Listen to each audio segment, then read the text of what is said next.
Hello, everybody. Welcome back to E20 Zone TV. Better late than never. That is the old saying that I've heard for many a times. I am joined down the bottom there. Charlie Walsh is in the house late night. We've just watched Seville and Roma kill each other. To my right is Lucas. He looks as happy as ever. Do you know what I mean? As always. And we're here to talk about Fiorentina versus West Ham, Charlie. And obviously, Lucas is here also for he jet sets across the Atlantic to fucking plug. Yeah. Charlie, how are you doing, mate? Yeah, I'm all right. I'm good. Like you say, I've just watched a fight for 120 minutes plus. Longest boxing match I've ever seen. yeah, plus like half an hour stoppage time or whatever it was. So that was fun, but I'm good. I'm happy that the season is over, and that we can all just look towards the final as like a positive thing that's on the horizon. And then a lovely bit of time off, I can't wait. The chat will be active tonight because I haven't been opening the chat because I've been talking to people one-on-one, but with Charlie Walsh, anything goes with him. Lucas, how are you, mate? Or should I not ask that one? I'm all right. Everything's copacetic over here, just waiting patiently for next Wednesday. And like you said, we take off Saturday night, and yeah, hopefully good fortune is awaiting. Let's hope so, mate. Let's start off with this. Charlie, give me your assessment of this season as a whole. Like, obviously, the final is all good, but give me your thoughts on the Premier League season. Bad. Next question. a big, a big fight. It's just. Here's the thing. I've come at the end of it. I've come out at the end of it. I haven't done the other thing. More positive than I felt like I was going to halfway through.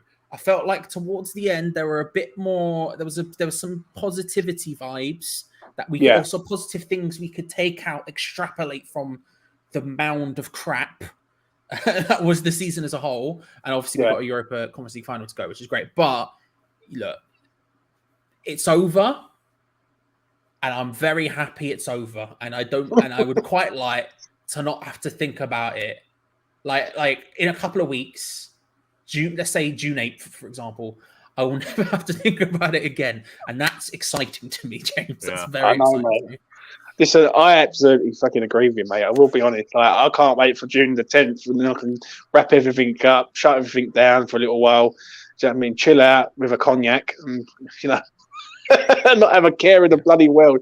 What about you, Lucas? Obviously, 2022, 23, been mad, up and down. You've done it on here with me. What are you saying? Just happy. I'm happy it's basically over. It's been a long season of ups and downs, agendas left and right, just long season, but happy we made out in the end safe, and it's just going to be another repeat of hoping we get some signings in before some sort of time before preseason. It's not going to happen. We all get mad again. Just hopefully the season goes a bit better. So yeah, but overall it was just it was like passing gas the whole season. That's all we were doing, just passing gas. We might as well talk about this. Obviously, it came out today about Mikel Antonio talking on the podcast. I wasn't going to mention it tonight, but then obviously it's gone like viral as good as. Where do you lie on it? We discussed it before we went live because we've been waiting for about 45 minutes because of that game. How do you see it with him? I haven't watched the whole thing. I've only seen clips, so I don't really have I can't really form a concrete opinion on it. But from what I've seen, I don't know. It's just one of those things. Like you said, we were talking about. Me and Charlie agree. But what he said not factual? I'd say it was pretty spot on. But I'm not a fan of that being in the public eye. That being public knowledge. That should be something we should be interpreting or having an opinion on or guessing. If that makes sense. I just feel like it's a bit of a backhanded compliment, and I don't know. It's kind of putting your own teammate down, and that could be looked at as kind of a bit of jealousy because, I mean, throughout the whole season, Scamacca did get the fair shake out of the both of them. He was getting more playing time than Antonio. And then as we all know, Antonio almost looked like he was on his way out in January. And then he kind of turned a corner a bit towards the end of the season. But I don't know. Like I said, I don't have a problem with really what he said. I just don't think that should be out in the public. That should be left in the dressing room, or like if you have a problem with a teammate, or he doesn't have a problem with them, but like those kind of comments, I feel like just should not be out in the open. What about you, Charlie, in regards of Antonio's comments tonight? Yeah, he just shouldn't have said them. I think I've watched the whole thing, and like there's two pieces of context that are kind of necessary to it. I think the first piece is that he gets asked very pointedly about Scamacca, and they bring it up in terms of, they say the way it gets brought up is they talk about who their worst signings of the year were and that he was included on the list. And so he then speaks about him being a good footballer, but not like suiting stuff and all that. That's cut out. Yeah, that's perfectly fine. Like, just like, but he's not. Yeah, but the way I look at that is he's not lying. He's not lying. The second part that's interesting. Yeah. Well, there's lots of interesting things from the podcast, but the second part that I think is necessary to the context of the comments specifically, he was asked about his podcast with Callum Wilson, and was sort of asked about why do you do it, what was sort of like what your thoughts of doing it and all this other sort of stuff. And he was talking about the idea of when he grew up and wanting to potentially go into like punditry and stuff after he was done, and that's something that's always sort of been in the back of his mind. And so he's asked a question that's quite pointed about Scamacca, or Scamacca is brought up in quite a pointed way, and he has answered it sort of analytically, right? He's not spoken about it in terms of like a player in the same dressing room. He's spoken about it on quite a high level that's above.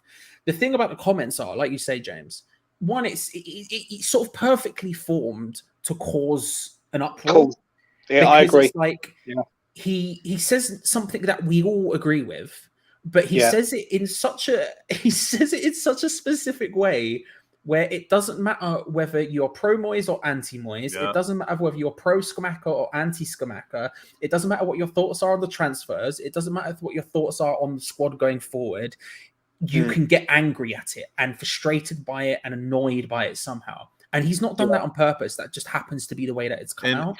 And it was always, when that happened, it was bound to go wild.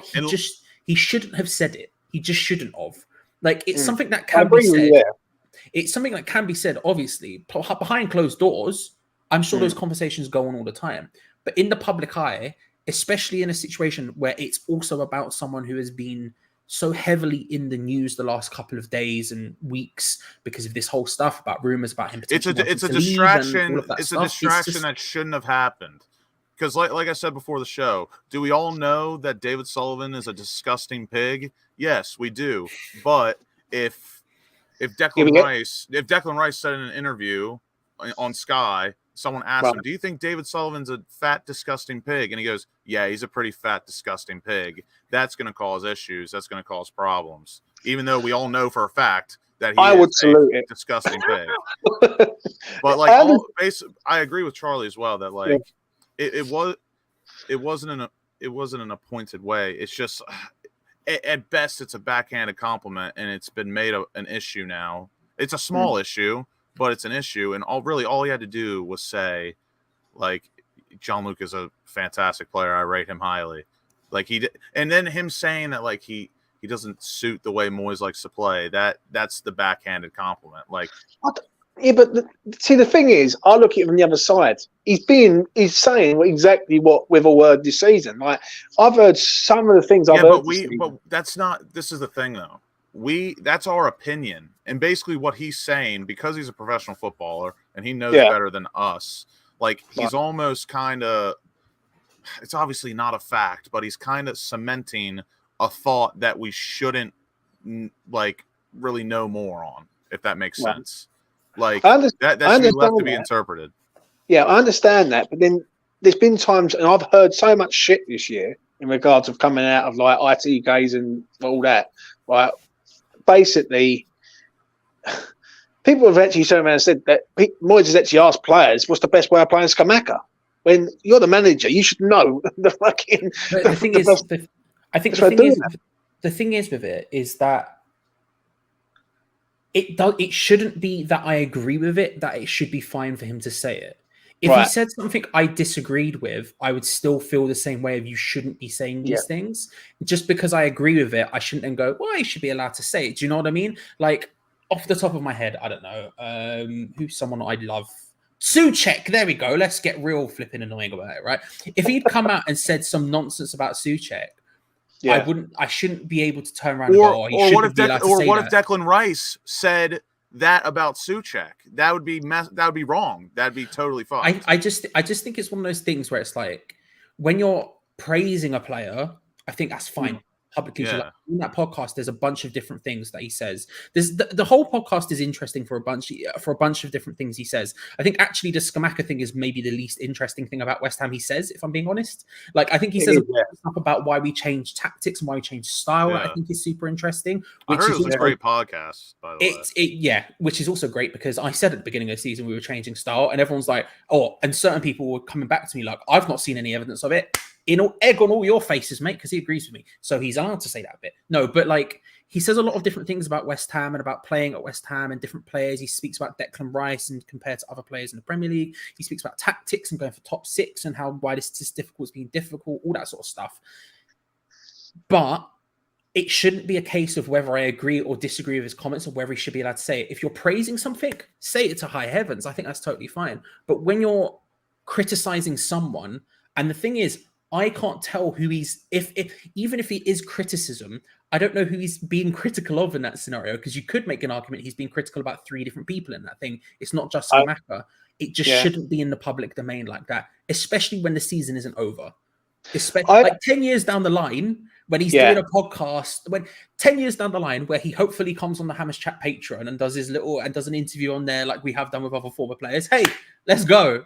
Now you can say it. You're not in the midst of it all. But when the season isn't even over yet, it feels it's just not something that should be done. And again, it's like I don't know. That's like being in a friend group or something, and like I don't know. I think it's a bit of a put down on Scamacca, not like harshly, but like it's just so unnecessary. Like saying like, yeah, he's a quality player, but like he doesn't really fit in here. And it's not really a positive. It's not a case of that. It's not a case of that. It's a case of we've got a manager that don't know how to fucking use a striker. That's what he's. People say about Scamacca, but he's not saying that though. He's not saying that at all. Well, he is, isn't he? He's coming out and saying basically, boys don't know. But this is the thing. He's not. He could be saying that, but he could also be saying, exactly, for example, Charlie. Yes. He could also, for example, be saying, "Why did we end up buying a striker who clearly doesn't fit Moyes' system?" Exactly, he never put it that way. Things. He just literally just says all he says on the podcast, and this is the thing. It can be read into so many ways and extrapolated out. All he actually says is he's a great player. He does. Shout out Snazzy, my guy. He says, you know, I mean, I don't get any money from it, but my guy. He says, well, it does do a bit, I guess. Become a member of E20. that first, more importantly, membership of E20 first. And then, hey, listen, if you're up for it after, then that. But he says, all he says is that, you know, I think Scamacca's really good. He lists some of his good qualities, and then he just goes, he doesn't fit in David Moyes' system. This is the reason why. That's all he says. He doesn't draw any conclusions out of it whatsoever. But we can draw those out for him. But he doesn't. And again, did he mean it to come out that way? Probably not. But still, like these players are media trained to know that like you shouldn't have to like that. You should just know from a mile away after what he said. It's just like it's unnecessary, and it's going to cause just an unwanted target on someone's back, whether that be Moyes, Scamacca himself, the team, and of course, like Charlie said, this is the perfect unnecessary storm before a final. And I don't think it's going to be like a huge play on or deal for the final, but it's just unnecessary. Yeah, it is unnecessary. Big shout out to James all the way from Melbourne, Australia. Like I told you, we're going to reach Australia tonight because everyone else is probably asleep after waiting for that Poxy Europa League game.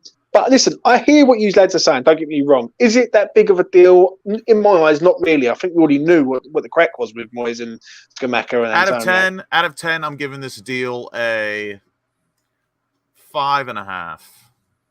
It's a 5.5 deal. Yeah, but James, should it happen? No. It shouldn't happen. Don't get me wrong. But then That's where we are. at the end of the day, he's done podcasts for was it BBC all this year. He said a lot of stuff, and no one says a lot. And it's a lot different with what he said about Richarlison, because that's an opponent. You don't say that about your own teammate. That's the thing. That's my big issue. You don't say that about a teammate. I understand that. Listen, if you want to keep team morale up, exactly. If Skamaka was starting, then I could understand. Like what Charlie said earlier, I make him 100% right. Like it's totally wrong. Like, do you know what I'm saying? But you know, it is one of them. In regards to this season, obviously there's been many agendas. There's been many people who have got their favourites. Where do you stand, Charlie, with Moyes this season for you?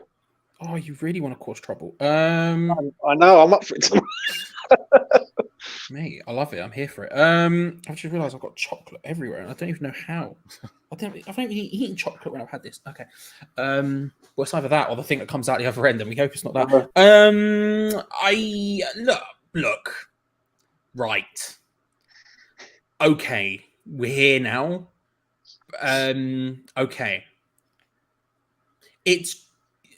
What? Ask me the question again. How do you see Moyes now? Basically, let's put it this way, Charlie. Yeah, will Moyes have a job on the 8th of June for you? Yes, he will. If he wins it, I agree. I don't think he's going anywhere. If he loses it, should he have a job on the 8th of June? That's more of the question.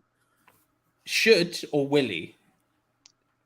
Well, both really. Because it's yes to both answers. He should be here next year. I don't want that to be true, but he should be. Like I said, you're going to cause problems. You're going to cause problems asking me this question, mate. Where's that emotional damage link? You know what I'm saying? Listen, I understand it. Don't get me wrong. Yeah, I get what you're saying in regards of him. I think if he wins it for me, I don't know about you lads, but he can't be sacked. All right, even though I want him to go.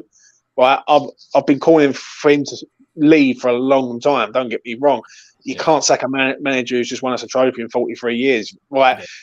I think there comes a time where you've got to give the man benefit of the doubt, because if that's the case, and what I can't stand, this is one thing I will say, I can't stand when people say, oh, it's been a terrible season, yeah? But I've seen many terrible seasons at West Ham. Like, worse than this. It's not even over yet. Yeah, and if West Ham go and win the conference, that's surely got to be a plus. It has to be. Do you know what I mean? You can't just go, oh, it's a 10-pot fucking European competition. When, let's be honest, West Ham, we can't be picky as fans. My argument is, before I sort of hand it over to Lucas, is you can't have it both ways. You can't want to win a trophy and say, oh yeah, listen, we could possibly win a trophy, and then on the other hand, criticise it next season if he's here. Do you know what I'm saying? You just can't. What about you, Lucas? How do you look at that? So what were the questions you asked? Oh, fucking hell, man. I can't get the staff these days. The question is, Charlie, how much do you want to piss people off? And the answer is apparently a lot. I'll say anything. If I remember correctly, you asked if Moyes should be here next year, or will he be here next year? Yeah. Will he? If I was a betting man, I'd say yes, no matter the result. And should he? That is currently pending. Like I think TalkSport tweeted, if you could sum up your club's season in one word, it would. I quote tweeted and said pending, because really it is pending. Yeah, if no, I will be high off my ass in Prague. Believe that. It's recreational over there. Well, pick up the split, put down the skeng. You know what I'm saying? We don't advertise drugs on here. Just we don't use them safely. And if you're over the age, if anything, every time an opinion gets said by Alfie, James accuses someone else of drug use. So he's. I know, mate. It is quite often I do say that, but if you're above the age, if you're above the age to use, that's up to you, which I am. But yeah, I don't know. I've always said from during the season, I'm practically Moyes in unless there's a better option. And as the season's gone on, the move paid off. There was no one better than Moyes in the market. And look at everyone that got relegated. Sacked their managers more than once or more than once, and it failed. But I mean, I'd be lying to you if I didn't say I'd want a better manager than Moyes. I just think Moyes has earned at least the end of his contract, which is next season. No. Yeah. So only if he wins, Lucas. Only if he wins the Conference League. For me, if he don't win the Conference League, he should not be here next season. This is my stance. If he wins, he obviously deserves to see out his contract. If he doesn't, I won't mind if he goes. I won't care if he goes or stays. If that makes sense. Like I see it kind of from both sides. I do, John. I do. Carry on, Lucas. But yeah, that's how I feel. Really, like I said, this season's pending. Wednesday, obviously, we'll know how the overall season is gone, because if we win a trophy, it'll be some of the greatest night of some of our lives, especially mine. I'll be off my ass, mate. I'm going to be real. Yeah, listen, West Ham don't get to finals often. The last one was 17 years ago, and that was painful to see in that day, like in 2006. Now, don't get me wrong with Moyes. He's been an absolute nightmare this year. Absolute nightmare. I'm going to cover it tomorrow with the other lads who are coming on tomorrow night for me on E20. Yeah, but we've got to be honest here, right? Where is the progression for next season with Moyes? That's the question that I need to ask people. Like, if he wins the trophy, you can give him benefit of the doubt in this one and say, right, you've got away with it this year because you've brought us a trophy that we've not won in 43 years. Yeah. If he does not win a trophy next Wednesday, and we're sitting here 11 o'clock next Wednesday and we've lost, then the progression is he got to a semi-final last year and he got to. And then I was just about to say that. Is it a big step? I wouldn't say it's a big step. Charlie. Like either way you look at it, and that's what you've just said there is probably pretty much bang on the money. People will say, well, look what he's done. He's got us to a semi-final and a final, right? But he's failed in both. But Manchester City fail in finals, right? Everyone fails in finals. Liverpool fail in finals. It's just the way it goes. It's a 50-50 shout. In the progression, I don't think you could because then ultimately the progression would end up being winning every trophy every single year, and that's impossible, right? Even the best teams in the world can't consistently win everything. Manchester City can consistently win the Premier League. In fact, it feels like no one can take the Premier League from them. They can win other trophies, but they can't win the Champions League. They might manage to do it this year, right? But that's the point, right? I think the problem with the idea of what progression is. Okay. I'm going to deep this slightly, and I apologize, right? But with Moyes, here's my full honest appraisal of Moyes right now, this second, and this could change given on Wednesday. This could change given this thing. 10 minutes. It could, basically. James, me and you have done videos long enough. Lucas, me and you have done videos long enough where I don't like David Moyes. I don't. No, you don't rate it. You don't rate him. You don't rate. That is true. That is also true. I think you do like the Moyes. I think you do, but here's you don't rate him.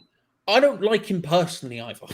Okay, I think he's a liar. He's Scottish. I have to deal with Gio every day. Give me a break, right? I can't have it all the time. Do you know what I mean? I think he's a liar. I think he's annoying. I don't think he's that good of a manager, right? I don't like the way he plays football. I don't like all of these things. But he has obviously proved me wrong with certain specific things to do with how good a coach he is and how good a manager he can be and all those other things, right? And I think that's true of everyone. Because realistically, we've seen success that we've never seen before or haven't seen for a long, long time. I think realistically, you then have to ask the question. Well, one of the questions that gets brought up a lot, right? We talk about this season. Most of the people who say stuff this season about how bad it has this been season, correctly, before I say anything else, rightly, Where were the complaints 2 years ago? Because my man's been playing the same football. And actually, when he tried to play different football, the football we all want, we were awful. And then we ended up getting ourselves into a relegation battle. Yep. And then the second he backed out of that and went back to what we've been doing the last couple of years. I disagree with that totally. We got where? How? It's This physics. is going to go off. I know it. How? All right. Let me finish this statement, and then you can tell me how this is wrong. Yeah. When we were at our worst, we were trying to play a different style of football. The style of football we all want to see: possession-based, more attacking, fun times. We were awful, and we got ourselves into a relegation. We were battle. worse than awful. The moment we backed out of that, and we turned back to the football we've been playing for the last 2 years, where we saw most of our success, which is the football we all criticize now and say we don't like. We got out of a relegation battle, and we got to a European final. What part of that statement is incorrect? I will say this, Charlie. Yeah, when you spend £200 million, right, West Ham have got to be better than how they have been. And when you've got, I'm disagreeing with that. But where's but we tried though. Sorry, I'll let you finish. I'll let you land. I'll let you land. I apologize. Right. When you spend 200 million, and you've basically the team has sort of developed over the last 2 years, you don't finish 14th if your team's progressing. Like, do you know what I mean? If West Ham would have finished 10th this year, I would not be as angry as some of the other fans who I really want to like hang him from the nearest lamppost, David Moyes. Sure. The difference is with Moyes is there is no second plan. There is no plan B. It's plan A, and then if plan A don't work, he'll still continue with plan A. Ooh. And that is the problem. He's not a progressive manager. He's not going to. How can I put this? He's not going to in game. If he needs to change it, he delays too long. That's why it's called Dithering Dave.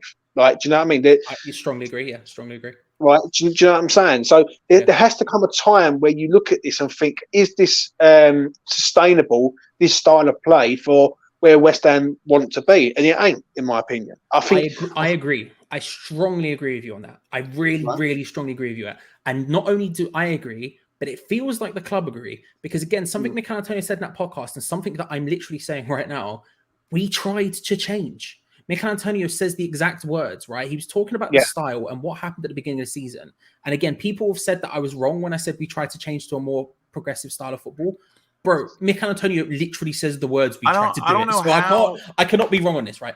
The thing is, how more blatant could it have been? We were literally playing in a 3-4-3, possessing the ball for like almost 70%, and we didn't do fuck all with it. A lot of money on trying to buy a lot of players, but it didn't go well. I'm not saying we tried to do it and it went well. It's the opposite. We tried to do it and we were crap. That's what I'm saying. And so we changed back to what we were doing and we got good. Well, not good, but better. And if we didn't, we'd be in the championship right now.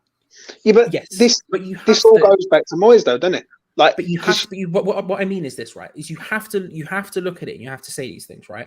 Because I think, for example, Richard in the chat said, for example, that he was never okay with it. Strongly agree. I think there are people who are never okay with it. I hated it. You can go back and watch-alongs. I was screaming to high heavens that I flipping hated it. there's hours upon hours of me saying it too. How much I hate a lot of the football we played, but it was successful, right? The thing is what you're talking about how long it is sustainable, for example. I think that's a very good point, and I think the club realised that, hence trying to move towards a different style of football and failing miserably. Right. There are several things that play into that. One, I don't think we as a club, our owners, or even us as a fan base, have the patience to try and change our style like that without seeing immediate success. I was watching this week just talk about more podcasts, apparently. Apparently, I've just been absorbing podcasts. Apparently, that's all I've been doing, right? And for my sins, I watched the High Performance podcast with Jake Humphreys, who gets up at 5 o'clock in the morning and writes affirmations down on paper or something. I don't know what he does, right? But I was watching his one with the Brighton CEO, who was talking about when they hired Graham Potter, when they replaced Chris Hughton with Graham Potter. And it's similar to what we're experiencing now with the idea, because people will talk about Potter to De Zerbi, but that's a totally different style. That's a totally different thing. The more interesting one from our point of view in Brighton is Hughton to Potter, because it was David Moyes-esque football to, Graham Potter, what we saw with Graham Potter, right? That didn't happen overnight. That took time. That took a lot of time. That took years to get there. They didn't just become the Brighton we know today like that when they hired Graham Potter. It took years for them to get there, of working at it, of transfers, of like infrastructure, just the whole thing. And are it's we a going to long time to get there. And what Lucas is about to say is 100% correct. Would us as a club give someone like that the time to get there?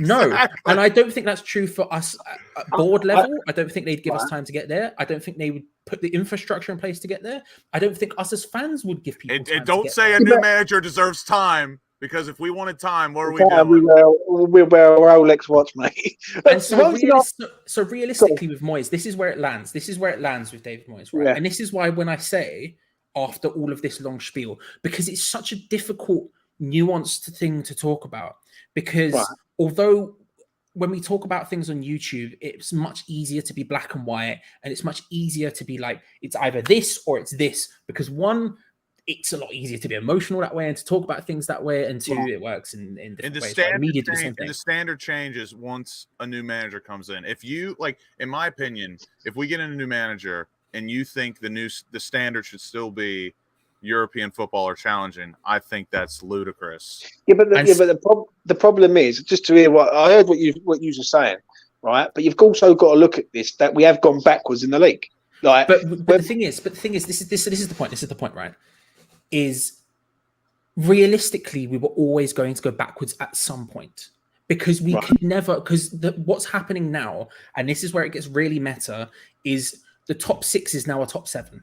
We have Newcastle stepping into that gap, right? And similarly to how in previous seasons, for us to get European football, we would have had to have hoped for an Arsenal or a Chelsea or a Tottenham to have a bad enough season to where we could jump above them. We've now got 2 clubs to jump above them. And so the idea of what we want West Ham to be and what progression we want to see in all of this type of stuff becomes really interesting, because realistically, Europe is not on the horizon for us. If all of those top 7 clubs do what they should do, we should not get a sniff of Europe. We just shouldn't. All of them are richer than us. They have better players than us. They have better infrastructure than us. The whole shebang. They should just be better than us at all times. And we're hoping for multiple clubs now to get worse than us. And so when we look at it, and we look at next season specifically, and this is removing the idea of what happens on June the 7th, because I think what happens on June the 7th, like you say, James, I think if he wins, I think it becomes impossible to sack him. You can't. Right. He's won a European trophy. We never get any trophies, let alone a European trophy. You just can't at that point, right? Yeah. I understand why people would still want to, but yes, like I don't think you can. If you remove that and you go, we are in for a couple of summers of huge turmoil at this club. Because not just this season have we got Declan Rice leaving, but we might have some other important players. And then the next manager coming in, like if the next manager coming in just sees that David Moyes got sacked after winning a trophy, like what? That's crazy. I don't think he's going to get sacked after winning the trophy. Like, I agree. Listen, but I'm saying, what if he does? The next manager that comes in is going to be like, whoa, like what the hell is that about? Yeah, but the fans will have to accept that the first season will be a transitional season. The problem I have, we won't though. They won't. Yeah, but realistic fans will go, you know what? If we finish in the top 10, which I don't think West Ham, realistic fans don't exist. Well, maybe not. But let's be honest, they just don't. Like, because in the moment, we all get that way, right? Like when we lose, like I would say all 3 of us are relatively realistic. I would say we are relatively realistic with things. When we get absolutely hammered by someone because we come out to try and play attacking football and flip in, I don't know, Bournemouth run all over us 4-0, we're not going to be calm about it, are we?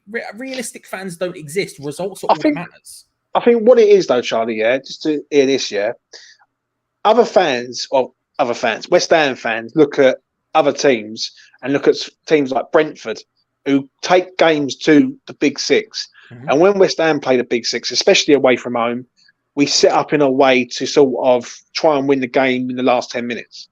And it's like, and don't get me wrong, right? The West Ham way that I was brought up on is West Ham having a go from start to finish. I agree. Right, not sitting there and waiting to concede. There's been games this year where West Ham have gone to places. I remember a game this season, Spurs away. We sat there and waited for Spurs to score. and it was just like Flynn Downs was playing as a left-sided attacker. Souček was like a target man, and this is where I understand it with the Moyes out people. I do, I get it, but then I do. Yeah, so do I. Yeah, right. And do you know what I'm saying? And I understand what they're saying, but then I do look at the Moyes in people who, and I do think it's a generational thing. Because, like, listen, I've had many debates with Alfie on this channel. Fuck me, have I? I've had many rows with him, yeah? But one thing I will say with Alfie is he's looking at it that it's the best years he's ever seen West Ham. Yeah. Which is true. Like, it's the best years that you're ever going to likely to see West Ham, yeah? If West Ham don't qualify for Europe next season, West Ham will go back to being West Ham of old. Do you know what I'm saying?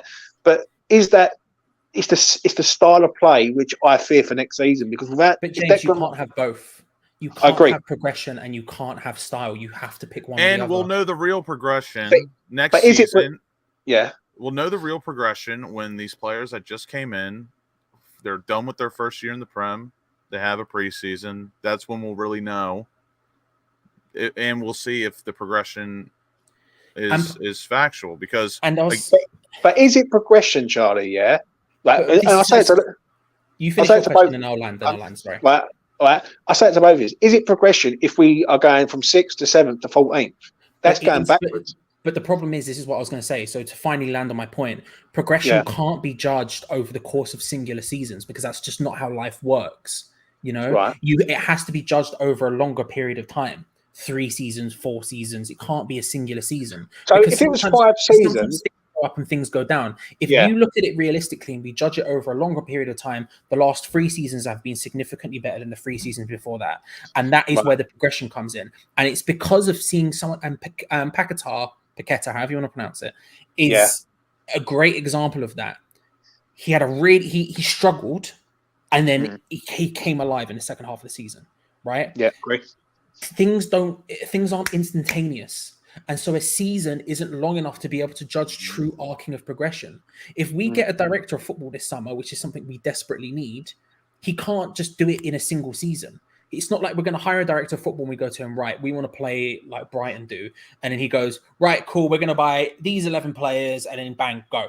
No, these things take time. So you can't such a small fact. And equally, as I said last season, when we spoke about when it was in the first half of this season, where it was clear it was starting to go wrong, and people would ask me about it as someone who was willing to give Moyes more time, and they were like, oh, but we've been crap in the league since last January. Yeah, but we also got to a Europa League semi-final in that time, and this time we've also got to a Europa Conference League final. You can't just suck stuff out. You have to look at it holistically. And so with progression, which I agree, we all want to see progression. But then, Charlie, you can't look at it out longer. You can't just say we finished 7th one season and 14th the next and go, there's a straight line. Because that's not how it works. I did maths with statistics. I studied this shit. You see a graph, you have a through line through it, and that's how that works. I get what you're saying. I get what you're saying, but when you spend 200 million, you shouldn't be going that far backwards, Charlie. I don't necessarily disagree, but we spent 200 million to try and go for a style of football that we all wanted. That didn't work. And it failed. Like, it doesn't matter. If we do the exact same thing again, it's not like he spent 200 million and just we played counter-attacking football. And it's not like, and it's he tried a new style and it failed. And let's be fair and honest about it. When we look at it, when I'm saying like, let's look at it holistically, right? It's not like we could spend another 200 million to play a certain style of football and it works, and then 200 million and not works, and then you move it all around, right? No, you have to look at it and you have to say, well, realistically, no transfer is ever a given, which is why it's not a problem of Moyes or Styles. It's a problem of transfer. It's a problem. It's awful transfers. It's awful direction. It's nonsense. When Scamacca came in, I did a video on Ham's Chat and I said, I'm really excited because it looks like we finally have a plan B. I said those words. I said exactly what you've said to me just a minute ago, where you were like, we don't have a plan B. I was like, because it's so abundantly clear to me that this guy, and I only saw him a handful of times, but I was like, he is so completely different. He is the exact opposite of everything Mikel Antonio is. And we bought him to play under David Moyes. Excuse me? Like, that's a failure of structure. That's a failure of transfer business. That's not, we can't just spend the money and it works. But look at how many players, Haller is a wonderful example of a player Yeah, but who's so but beautifully talented and right. yet comes to West Ham is a flop, not just under Moyes, was also not working brilliantly under Pellegrini. He worked and it was happening, but it wasn't the Haller we've gone to see since and the Haller we saw before. Sometimes transfers just don't work out. It's the way these things go. Yeah, We but had I an wouldn't awful, say any of these transfers have been bad this year, though, Charlie. I would But say actively. I'll give you this, and then you can respond. Emerson's a bad transfer. Kerr's a bad transfer. Lies. Skamaka's a bad transfer. Flynn Downs is arguably a bad transfer. I think a lot of our transfers have been bad. I think the only ones really, I think Aged you can make an argument for being poor. I think the only one you can say has actually worked out is Paquetá. And even then, the majority of us can have a conversation about, is he worth as much money as we paid for him? Because the truth is probably not. Emerson's not that good.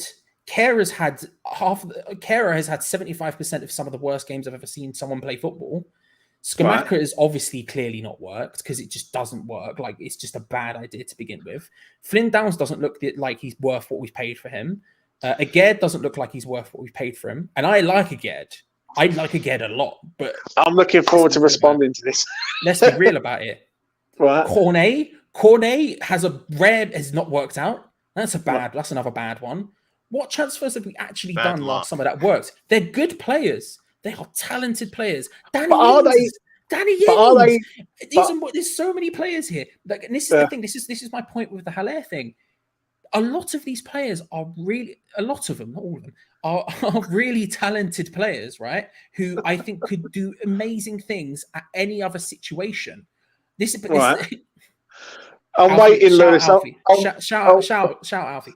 But a lot of these players are really, really talented footballers. Skamaka would do incredible things at many clubs, at most clubs he goes to, at a club that actually have an idea of what to do with him when he gets here. Right. We, are not right for a lot of these players, and it's not gone well. Now, some of them are just bad transfers, but that's just the way it goes. Those transfers were bad.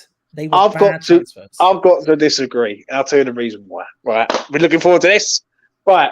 I'll start off with Aged. Aged's a good player. Very, very good player. Right. I think he's a sort of player that he's the only weakness that I see in Aged, for me personally, is aerially. On the ground, he's pretty good. Yeah. But when you have got players in midfield who can't have the ball, you have issues. Right. Aged likes to come out. He's a decent player. Let's be real here. He got injured at the start. He got injured at the start of the season, right? At the start of the season, so that derailed him. He got injured at the World Cup, which, yet again, set him back. And I don't think he's done that bad since he's been here. I won't say he's been amazing, but he hasn't been that bad. No, to be clear, I don't think he's been that bad. I'll give you a one-sentence reply. I don't think he's been that bad. I'm really excited to see him next season. I think if we can get him and Zuma together for long periods of time, that's a really, really good centre-back partnership. He doesn't seem like he's worth 25 million, and he has some mad mistakes in him, just stupid things that he should not be doing. But I strongly agree with it, and I'm hopeful he could come good, but I don't think he has come good yet. I agree on that. But I know there's potential there with him, right? I think Kehrer is an interesting one. I backed him from the start, and then he gets thrown against Brighton. And let's be honest, he had a fucking nightmare in that game. Yeah, he got booked. He gave away a penalty, and ever since then, Kehrer sort of fallen off the edge of a cliff a little bit. Everyone was every time Kehrer does something stupid, which I'll be real, he does do such stuff stupid. Yeah. People would be all over him. Yeah, all the time. Recently, he's been pretty good. Would I say he's been a bad signing? I can't say he's been a bad signing. Average at best. I wouldn't say he's been bad, but awful. Danny Ings, on the other hand, Alfie Jones, aka WestHamOnline, got absolutely spot on with him. Yeah. Absolute spot on. I will back Alfie all day long because Alfie was on E20 here, and he turned around and said, "James, he's going to be a flop." And I thought, Alfie, you're having one of your moments, right? But he got absolutely spot on. After one season, he can be a flop when he's missing balls from fucking open goals. 100%.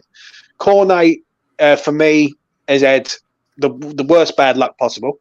Literally the worst bad luck. He's had an injury that's been like the rarest injury on the fucking planet. And he hasn't performed at all. And even since he's come back, he hasn't really performed. Let's be real. Lucas Paqueta, for me, when he started at West Ham, Moyes didn't know how to play him. And then Moyes kept changing system, changing like style, everything. And he stumbled. Let's be honest, Moyes did not find Lucas Paqueta's position. West Ham as a team found that fucking position. Like he stumbled a lot on the 4-3-3 because he won't replace Thomas Souček, and now he's found Lucas Paqueta's position as a third man midfielder. Yeah, like box to box. So Paqueta's position has sort of been highlighted recently with him. So yeah, Paqueta's been decent, right? And I think Paqueta next season will shine very brightly for West Ham. When people knock Flynn down, I don't understand it really. A backup player playing against top 6 sides away from home, doesn't really start, plays one game and don't play again for another. Out of position, doesn't really play consistently enough for me. But people are prepared to go at Flynn.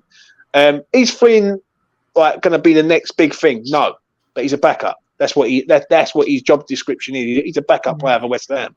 Right? He's not going to come in here and fucking run right. I know that. Scamacca, I think people call him a flop. That's where Moyes comes into play with me. Yeah, because Moyes, for me, I remember a game this season, Leeds away. He scores a great goal. We go 2-1 up, and then Moyes subs him off. And the geezer just scored a really banging goal. And how can any striker, right, get any sort of momentum and like sort of feel good factor if you're going to keep getting subbed off on the 70th minute? Moyes done that. Emerson, for me, has been all right. I don't think he's pulled up any trees, but I don't think he's been absolutely awful, as people make out.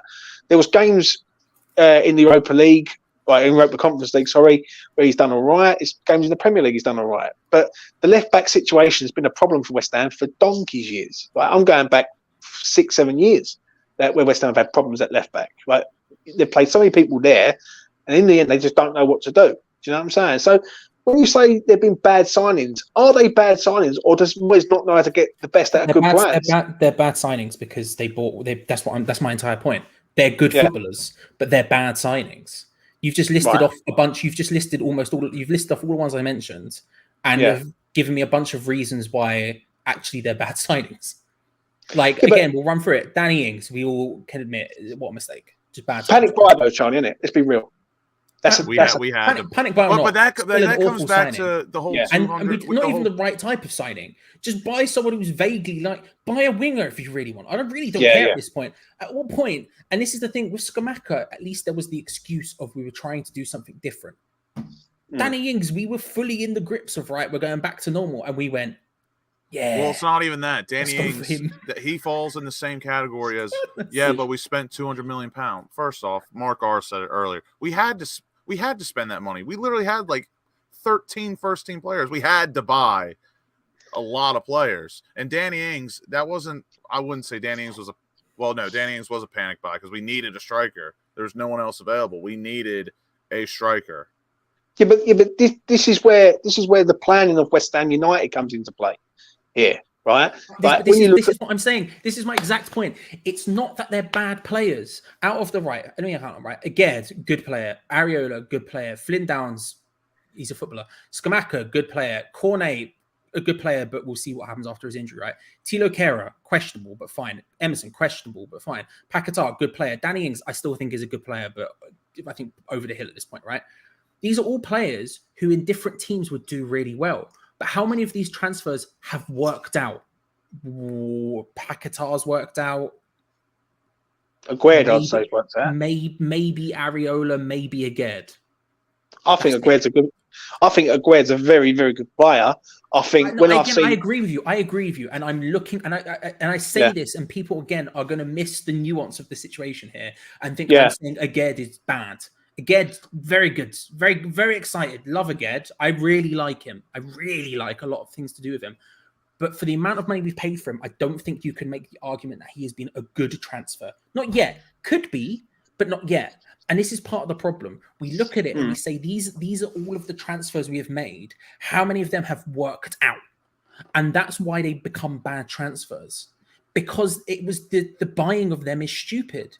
Now, if any other club buys them, if a team that Scamacca suits buys Scamacca, he becomes a good transfer. But for that team, we aren't that team. We are West Ham United with David Moyes in charge. But why would we buy him? I know we're going. These things I'm trying to get across, right? It was an awful window. It was terrible. I understand just that. wasted Don't get me 200 wrong, mil, bro. Right. Don't get me wrong. I know this is an interesting sort of like topic of conversation, but then you also do have to look at the manager on this, though, Charlie. You do, but the point I'm making is David Moyes' job was not at risk in the summer. In the summer, if you'd said to any single West Ham fan on the planet, right? Doesn't matter how deluded they are, on a scale of delusion, it could be at a full 10. They could be me deluded, right? That's fine. No one at the beginning of the last summer transfer window would say that David Moyes would be out of a job by the end of the summer transfer window. So then why the hell do you buy a bunch of players that don't fit his system? It's dumb because we tried to do something different and it but he's tried to do something. You can't say it has. Right, but he's tried to do something. This system that he tried to do, he's never done it in his management career, ever. Right? I remember doing a space on Twitter, speaking to loads of people. I think Lucas might have even been there with us, and WestHamOnline was there, 100%. And people were saying, Moyes has never done this system in his fucking career. So I agree. Yeah. So what he's doing, Charlie, and this is where it irritates me massively, is he's trying to learn on the fucking job. He's trying to do the system. No one doesn't learn on the job. There isn't a single person who doesn't learn on the job. But people want him to do it again now because they don't want to see counter-attacking football. But one thing you don't do is you don't learn on the job in the Premier League where you can end up getting relegated because of it. Because you could have done. But you could argue he fixed what he fucked up. What do you mean? We tried a new style of football, didn't work, went back to the old way, we're safe, and we're in a final.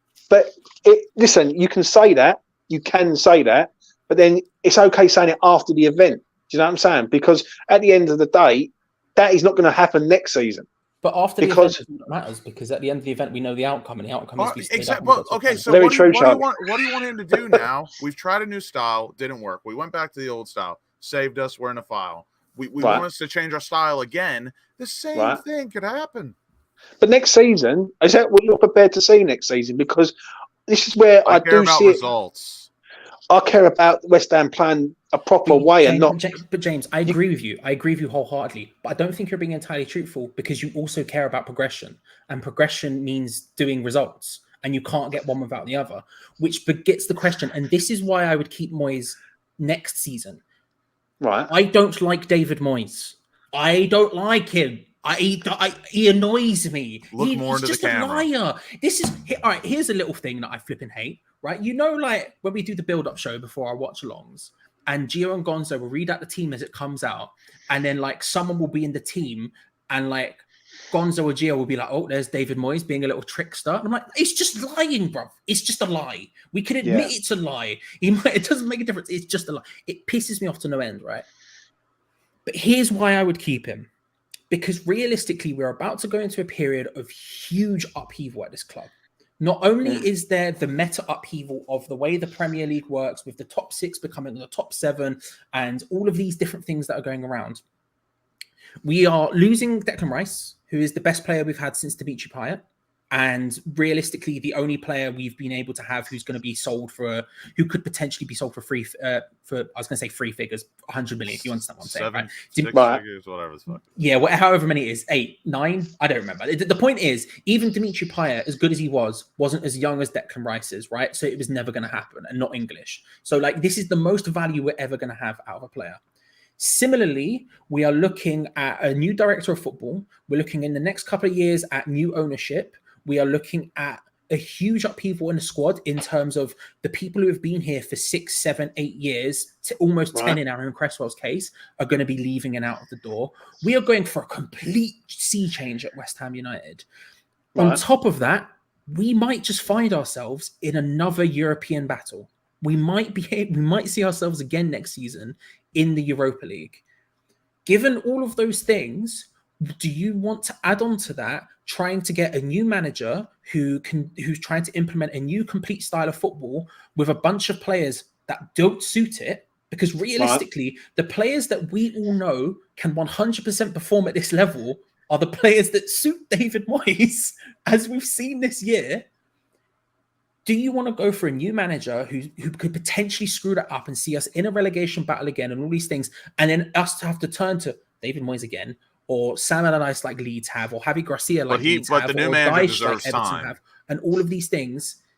No, we don't want to see that, right? The only thing is, Charlie, realistically, it's this is the thing. This is why I would say it. But this isn't an ideal word because you said the word should he stay.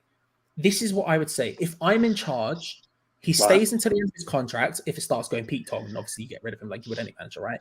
But you get the director of football like we're trying to do now, and you start to lay the groundwork for the next guy next season. But shouldn't they be doing that though, Charlie? Even though he's got a year left. I strongly agree. Yes, you have to start laying those groundworks. And look, realistically, this should have been done. We can't agree. We can't say, no one can't say that this shouldn't have already been done. This groundwork shouldn't have already been laid. Of course it should have been, right? But we were also in a situation where the guy had taken us from saving us, if you want to put it that way, the first time when he came back. When he came back after Pellegrini, he saved us. I didn't actually think we were in danger of relegation, but for the sake of argument, let's just say, look, he saved us, whatever. And then got back-to-back European competitions and got us to a semi-final in the Europa League the first time around, beating Sevilla, who, by the way, tonight just went and won that competition we beat them in last year. Right. It was like almost. This past 5 years sound like progression to me. It's almost silly to have said, "Oh, we should be laying groundwork for not him." We should have. We 100% should have. We should have got a director of football. But James, it's because that's the progression you want. James, you talk about progression more than anyone else I've ever met, right? And that's because that's very the sort true. of man you are. You like to see it, and I love that because I strongly agree with you.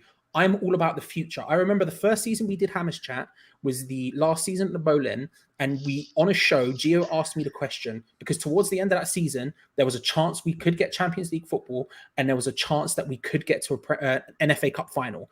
And Gio said to me, would you rather, on a show, you can go back and find it somewhere, would you rather get Champions League football or would you rather win the FA Cup or get to an FA Cup final? And I said get Champions League football because it's better for us long term. And I'm all about that long term thing. And that's what I'm saying. The stability that keeping David Moyes in the role this season going into next provides you to actually build a platform to go long term. You get Agerd and Zuma playing together. You get the pieces together that make sense, and you build towards a long term vision. That can't. And what is the long term vision? That long term vision is becoming a club who actually play football that we probably like watching for a start. Because Jesus Christ, I don't like the football we play now, which is probably why if anyone's ever watched the watch along, I spend most of it talking about food or video games or wrestling. Because Jesus Christ, who wants to talk about West Ham doing this constantly, right?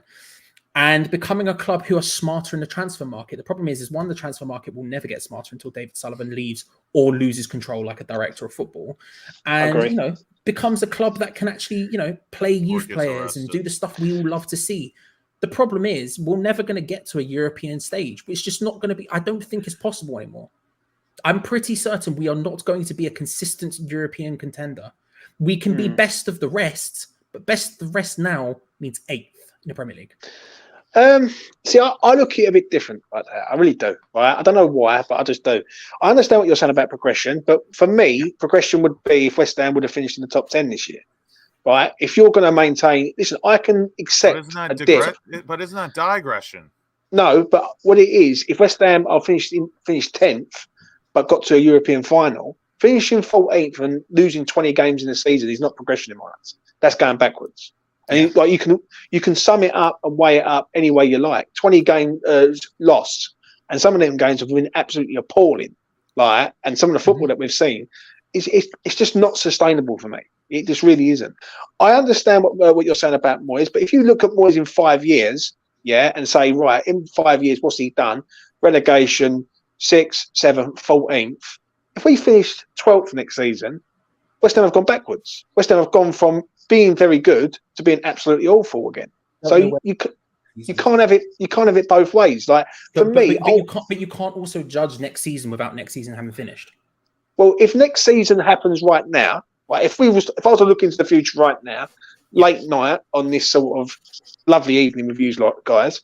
Yeah. No Declan Rice for starters is a major blow for West Ham, in my opinion, right? Agreed, because he's a driving force. Do you know what I mean? He's the one who, I'll be real, he's the heartbeat of West Ham at the minute. Yeah, he's the one who's the leader on the pitch, right? So we've got to change captain. He's the only one you can trust to put in a 7 out of 10 every single game without fail. Exactly that, right?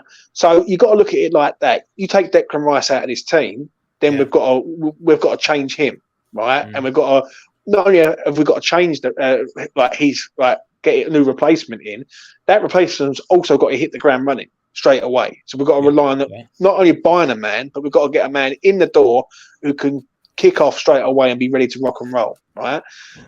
If West Ham play like they played this season, they're going to be in a relegation battle again next season, right? You can't. I get it. I get what you're saying about progression, but if West Ham are going to sit there, give teams 70% possession, West Ham ain't going to be able to sustain that.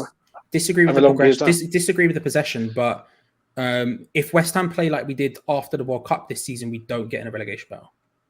But then if we play like we did at the start of the season, and don't forget, if you take Declan, which is my point, you can't judge the season before it's happened.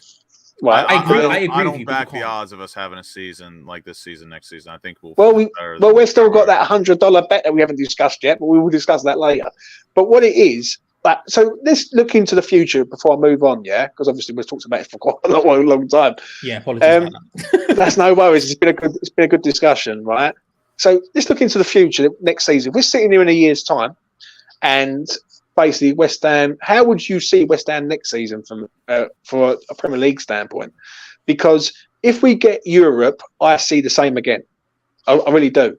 West Ham can't maintain Thursday, Sunday football and have a good Premier League run. It just won't happen, right? Especially the way we're playing, right? Especially if Moyes is in charge. I think it'd be the same sort of situation as it is this season. It'd be no different, in my opinion.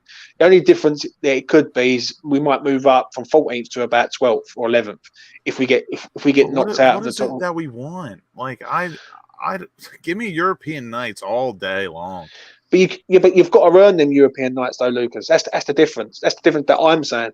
And we could potentially earn it next season with almost getting relegated. We can do, But then if we don't get it next week, and we don't get the right result that we all want next season, how are we going to earn it if we've gone from 14th? We've got to get back to 7th again. So it's without that. But what if we go? But what if we? But what if we go and win Europa League next season and we finish 12th, 13th? I mean, I don't care how it's done.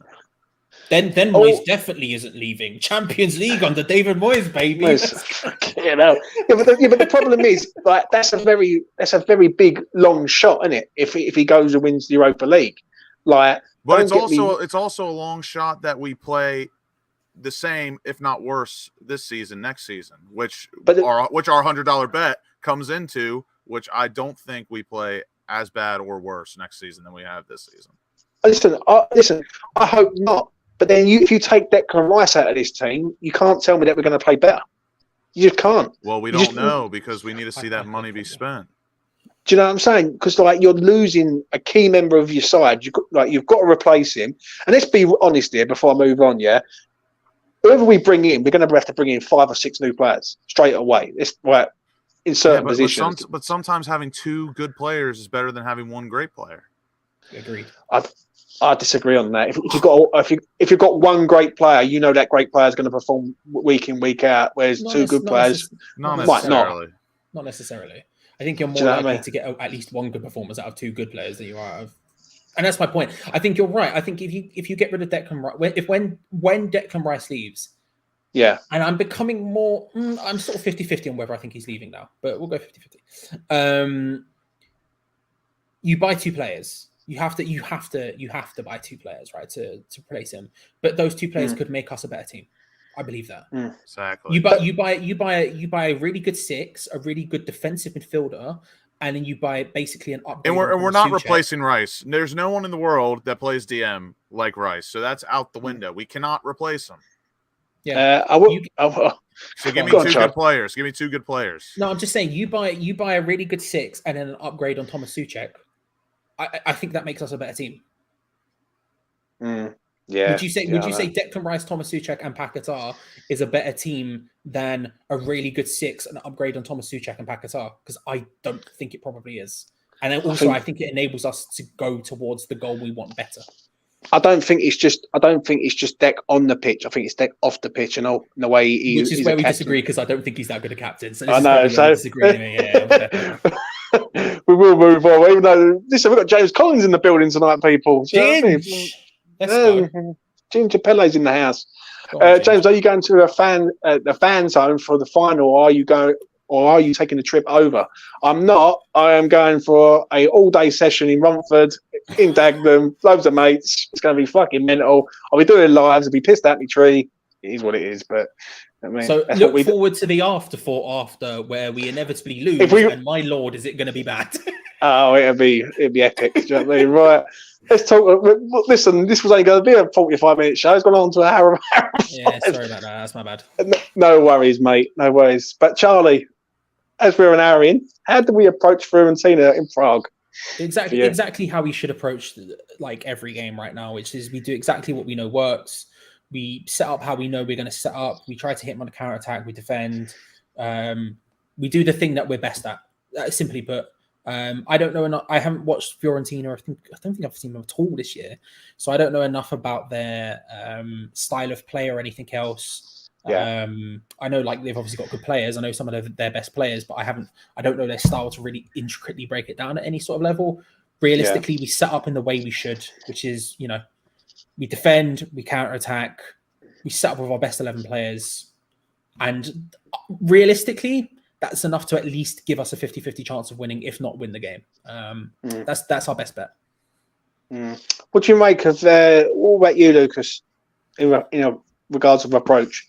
We'll do exactly what we've done the latter half of the season. We'll sit back, absorb all the pressure, which I think we will, because Fiorentina seem to be a very attacking side. But again, they are Italian, so they do have that bit of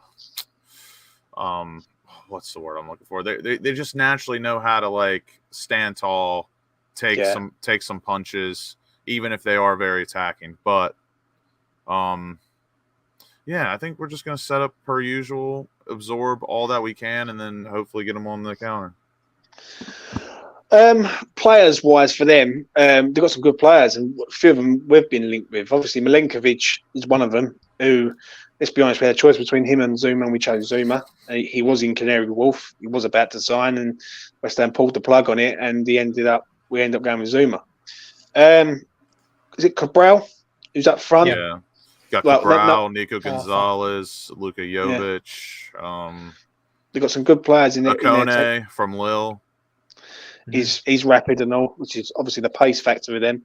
But defensively, from what I've been hearing from a few people over the last few days, their captain, I think Baragi's really good. And obviously, Arabat, is it? Him against Rice is going to be a bet on half. What I've heard from a few people over the last sort of 48 hours doing these shows is people have saying the same thing. They're very good in attack, but defensively they're weak. And it's like, are West Ham going to set up to try and nullify their attack and wait? This is the perfect match for what David Moyes loves to do. What the old shit house 1-0 win, West Ham. Yeah. It is. It would surprise me. I don't think it's going to go. Instead of Jesse Lingard, we have Lucas Paqueta now. So you would be happy, Charlie, if he sets up that way? Like if he sets up, I would be unhappy if he did anything else. Yeah, it's our best bet. It's our best bet. I mean, and that's again, I don't know enough about like Fiorentina to really break them down on any sort of level. But I know West Ham. I saw the first 6 months of this season. If we try to do anything other than what we know we're really good at in a final, this is a one-off game. This doesn't matter. Like all of that last 400 hours of content where we've just spoken at length about styles and pressure, none of that matters in this game. This game matters about nothing but the result. None of us here will care if we set up to try and do anything other than what we know we're good at, which is soak up the pressure, hit them on the counter attack, and we lose. We won't think 2 years, 5 years, 10 years time. We won't go, but we set up to try and have a go. No, we'll be like, we lost in a final. If we set up and we win, smack and count our way to a 1-0 win, we're going to be like, mate, we won that. we did that But win, and we won't care but- about it. But is there a balance on this though? Yeah, because this is the one thing I will say. Not I the could final. accept that to a point, but there is going to come a time where you're going to have to go for it. Like you're going to have to try and Not a knockout football.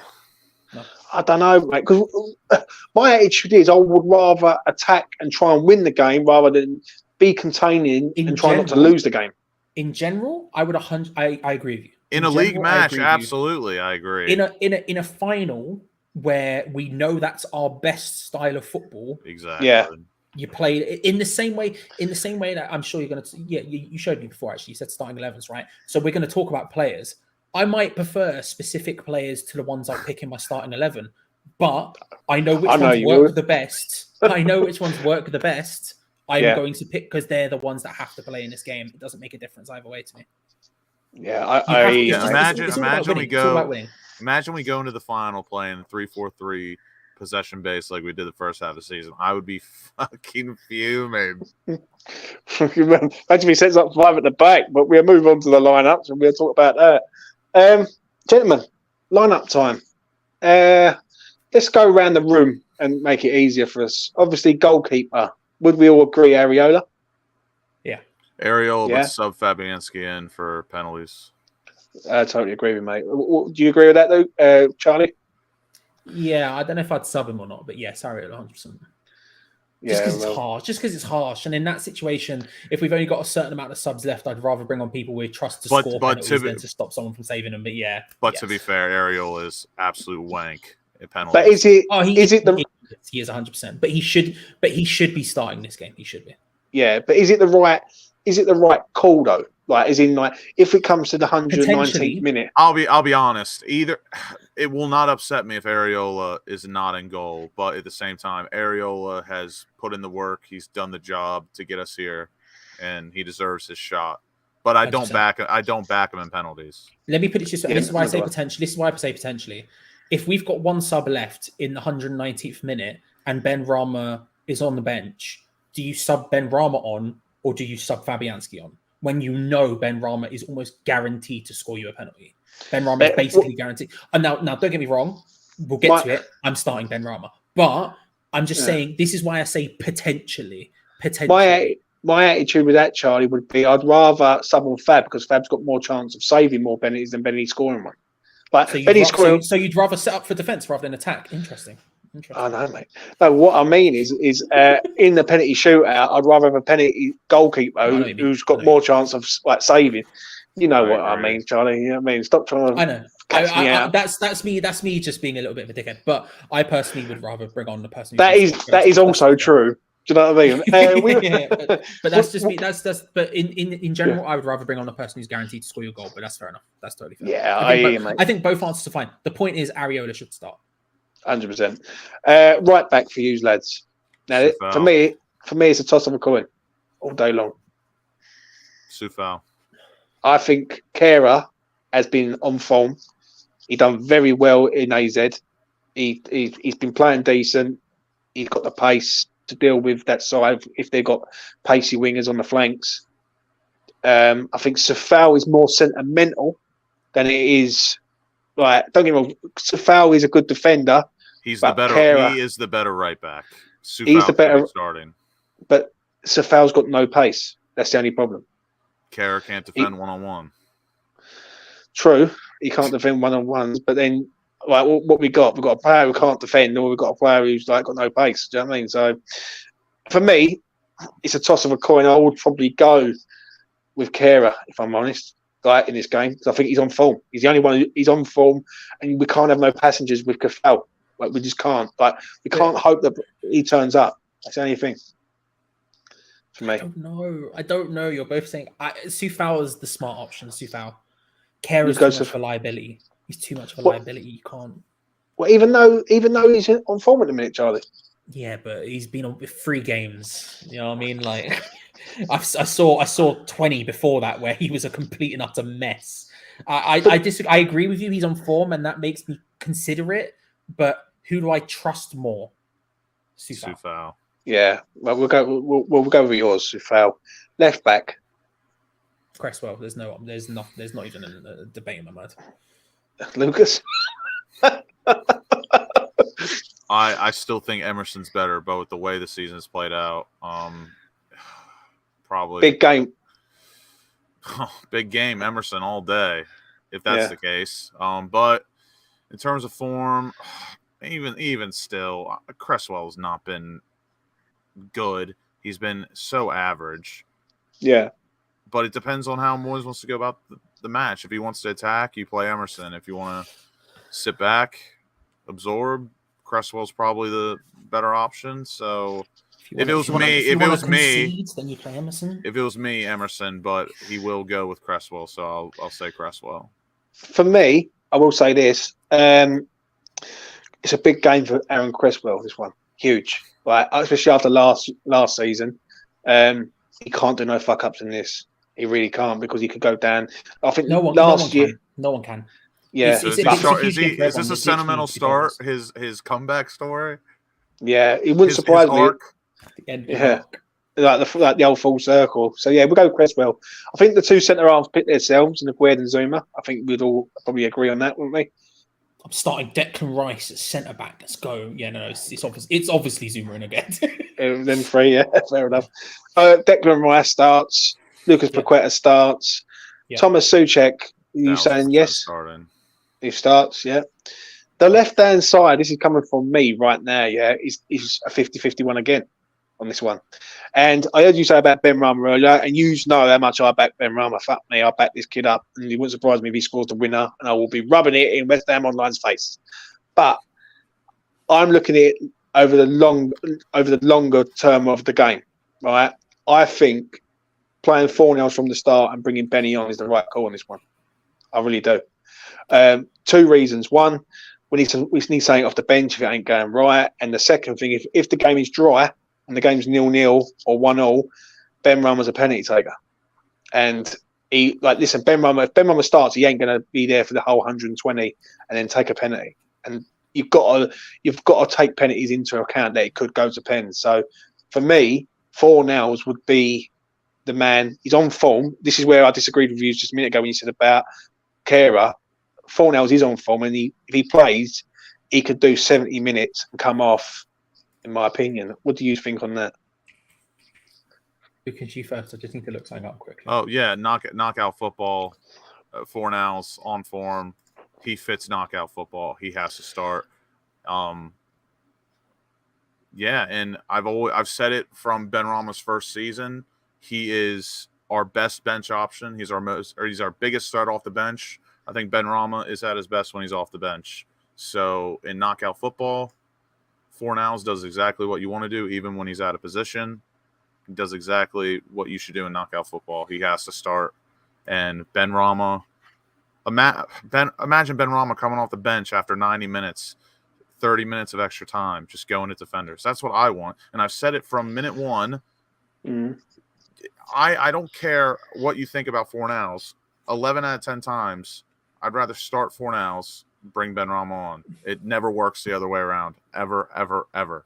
I disagree on that. But if this was a 90-minute game and it has to be settled in 90 minutes, I'll play Ben Rama all day long.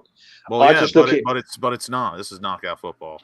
Exactly that. So you've got to look at it that if there was penalties, you need at least 3 penalty takers who know how to score a penalty on the pitch for West Ham. Even though, and 2 of them, the other, out of the 5, he's going to be one of them from the start, isn't he? Let's be real. He's our first choice penalty taker, so he's got to be on the pitch if it goes to pens. Do you know what I mean? Obviously, I'd like to see West Ham come out all guns blazing, but it ain't going to happen. So it is a toss of a coin. Where do you land on it, mate, Charlie? I don't know. I don't know.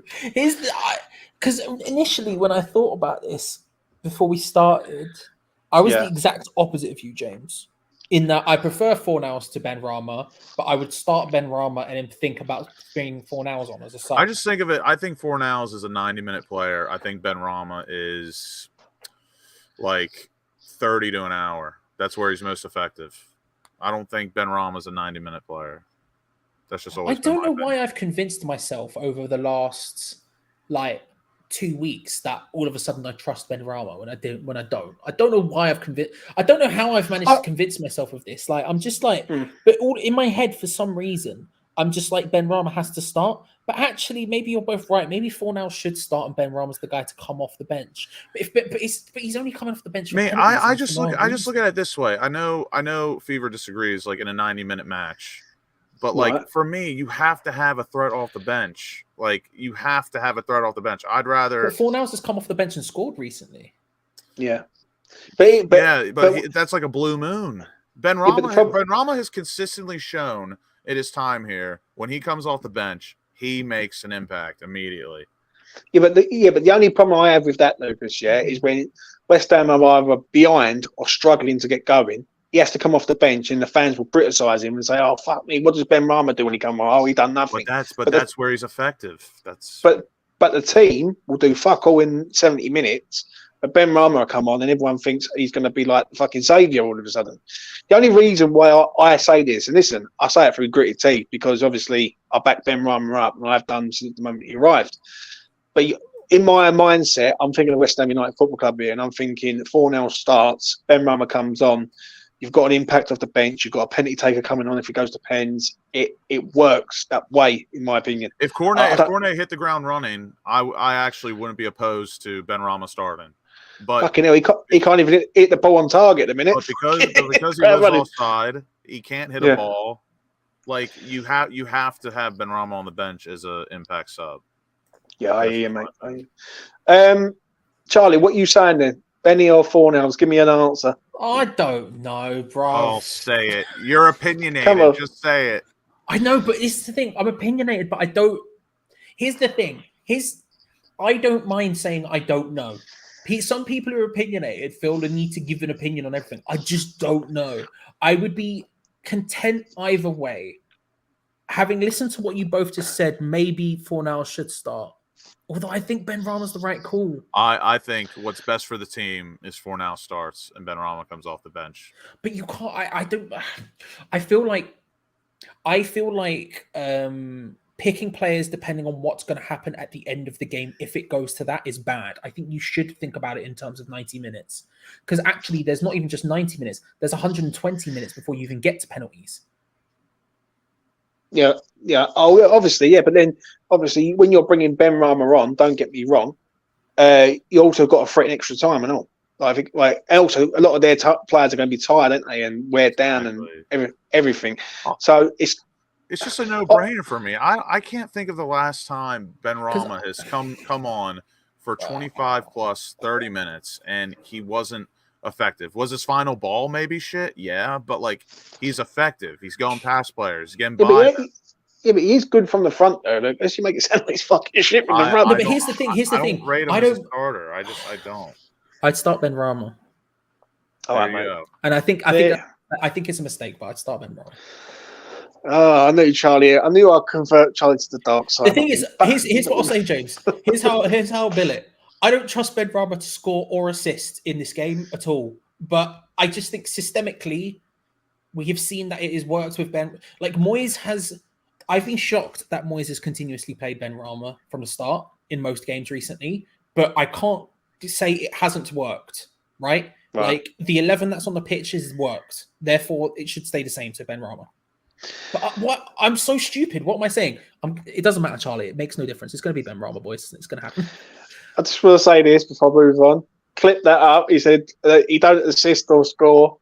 Let him score the winner. Yeah, do it. It's fine. This is clip this up. This is exactly what will happen. He'll run up the left-hand side. He'll take the ball past someone, and we'll all go, oh. Then he'll pass it sideways to Declan Rice, who'll hit a pole driver over the bar from about 25, 30 yards, as per usual, and nothing will come of it. It's going to happen at least 3 times. But yeah, no, I'd start Benrahma. If Benrahma starts, he scores. You've heard it here first. Let's move on to predictions. You said he'd start Fornals, mate. You can't then say someone who's guaranteed to get a goal start. It's madness. I know, mate. I know. I'm devil's advocate. Predictions time, Charlie. Give us your prediction of how you see it going in Prague, mate. A week today, we will know.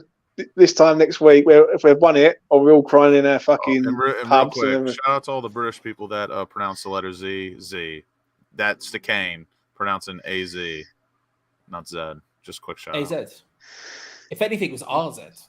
AZ. Is the correct RZ. pronunciation. RZ. RZ. Oi, oi, oi. RZ. Big up the people's pundit. James, can you hit the crossbar? Because I can hit the crossbar. Oh, well. I can't even touch the crossbar. Mate. Do you know what I mean? But it is what it is. What are you saying, Charlie? How tall are you? 4'3". Oh, Of course I can touch. You might struggle to touch crossbar. Mate, I need some yellow pages. That's what I need. Do you know what I mean? Back in the day, down the yellow pages. Just stack them. I don't know, James. I don't know. I'm pretty confident.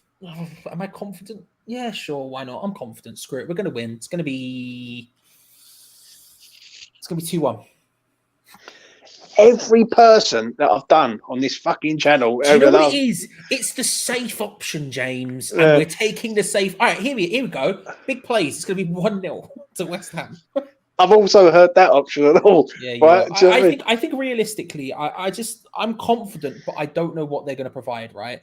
So I ask myself the question: do I think they can score? Yes, probably. They've got people like Cabral. They've got people like what Charlie's about to explain is the basic scoreline math. Right. So I think they're going to score. They've got players in there. Do I think we're going to score? Yes. Are we going to win? Yes. There we go. 2-1. 2-1 for you, mate. Yeah. What are you saying, Lucas? 2-1 West Ham, but yes, let's go. But I think it'll be in extra time. I think we'll score first off a counter. We'll sit back, concede, and then I think we'll nick the winner in the second half of extra time. So 2-1 in extra time. Ooh. You don't want to hear my prediction, so we will move. We will move on. Tell me off air. Save it for your full preview. No. Listen, I'll tell you right now. I think it goes all the way to penalties. I think West Ham will win it on penalties. I've thought about this for a little while. The reason why I say this, I don't see there being many. Storm the pitch. I'll be honest with you, right? I just don't think there's going to be many goals in this game. I could be completely wrong. But I think both teams are going to cancel each other out. I think the style that Moyes is going to play is going to be nullifying us a little bit because obviously they're going to have a lot of the ball. We're going to have to defend for quite a long period of time. I think it's going to go all the way to penalties, and I think we're doing them on penalties. I don't know why. I've got a feeling it does go all the way. I think us on penalties, we're actually pretty not bad. Do you know what I mean? And we've got some good players there. And if Fabianski's on the pitch, I think he'll get it done. Obviously, I hope I'm wrong. I hope we do him in 90 minutes, like 2-0 or something like that. But I don't know. The draw just says to me, like, if you look at tonight's game, for instance, in Europa League, well, that's a completely different, sort of two teams. But them sort of games are cagey. Like, there's a lot of like dark arts and everything, and I just feel the draw all day. And then in extra time, penalties, anything could happen. Really can. So, I will say West Ham to win on pens for me. Gentlemen, anything else that you would like to add before we make a move? Not really. I'm leaving Saturday for Prague, so it should be a fun time. I hope to see lots of people there. I'm hearing there's going to be loads and loads of people, so I'm excited to get out there, have a few nights before the final, and hopefully make some memories. And I wanted to say that now because I probably won't be on the channel until that Saturday or Friday after. So yeah, I hear you, mate. You are like you've come, you saw, you've conquered. And you're going all the way to Prague. Anything else you want to add, Charlie, before we go? Subscribe to E20 Zone TV. And hey, if you're that way inclined, become a member. Why not? If you've made it to the end of this 4-hour-long video, then become a member. Where else are you going to get it, right? Like the video, hit the bell notification button so you don't miss out on future videos, and just vibe life, man. You know what I mean? It's a vibe. We're in a European final. Let's enjoy our lives, you know, until 5 minutes in, they score and we're all in the depths of despair. At that point, we can go a bit mad. But before that, absorb this moment, because this is just not come around for West Ham that often. So absorb the joy of being able to go, do you know what? We're in a final of a European competition. Let's just enjoy it and appreciate Fiorentina's nice purple kit. But just enjoy it, because it's very rare we get this. And I feel like, you know, we can analyze it and we can be crap scared like we're going to be. Realistically. Deploy the boys. Absorb the vibes. Deploy the boys, bruv. Yes. Get high. It's time to run 2 things on Fiorentina, bruv. We're gonna. It's big. It's big, and just enjoy yourselves, everyone, and then have a nice holiday. But more importantly, subscribe. Come on now.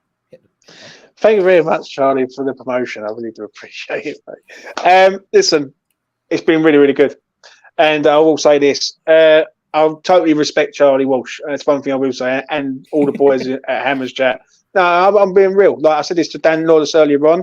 I think what you lads do on the bigger platforms. Listen, I'm Toy Town. What we do on here is Toy Town compared to other people. Yeah, but what I try and do on here is keep it as real as I can. Have the most opinionated people on and have good debate. That's what it is. That's the one thing I don't see on other channels. If I'm being real, is proper debate. Not I can debate with you, Charlie, tonight, and we will end the stream and. We'll be friends. Like other people, it seems like you have a debate and they want to like end up killing you. Do you know what I'm saying? So it is what it is, but I mean that is life. But I do appreciate it, Charlie. So thank you very much for coming on. As Charlie said, please do smash a like on the video and please do subscribe to E20 Zone TV. I'll be back tomorrow. I've got such a busy day tomorrow, and you know what? I've got to travel 100 miles to Suffolk. I've got 5 videos I've got to do. Fuck me, why do I do it to myself? Do you know what I'm saying? But it is what I'm it is. making it 6, people. Watch out. There might be a cheeky little Prague vlog coming. Oof. You stay out of them brass houses, bro. That's what I'm saying, mate. You get me demonetized and fucking banned from fucking YouTube, so stay out of the brass houses. That's for only God to judge. That's for the members only. Do you know what I mean? God is my executioner and jury. Yeah. Well, maybe the brass. I don't know. If I'm unlucky. Stay away from the brasses. Do you know what I mean? Yeah. It's been good. Anyway, I'll let you go. Enjoy your evening. Go to sleep wherever you are on this planet, and I will see you again in the next one. People like to say, go get medicated. It's medication time. It's and listen to Charlie. Subscribe. There it is. I've never found a love like this.